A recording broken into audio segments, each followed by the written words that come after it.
जी नमस्कार, मैं हूँ आपका अपना आर के गोस्वामी कॉमेडियन। काफ़ी आप लोगों ने मेरा वेब सीरीज फिल्म सीरियल काफ़ी आप लोगों ने देखा होगा। आज मैं बहुत अच्छी बात बताने आया हूँ। बहुत अच्छी खूबसूरत बातें हैं जो सुनकर बहुत मज़ा आएगा। मेरे बबुआ मतलब मेरा छोटा भाई है ऋतिक कौशिक जी, जो हमारे पर्सनल पीआरओ भी हैं और सारे इंडस्ट्री के लोगों का पीआरओ भी हैं।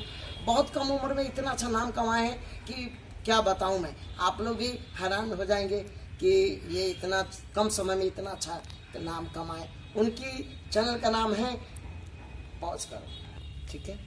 इनके चैनल का नाम है भोजपुरी प्रमोशन।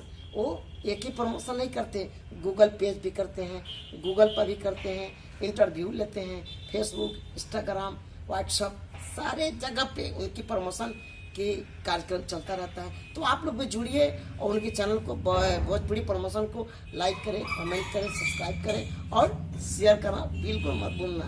Bye bye.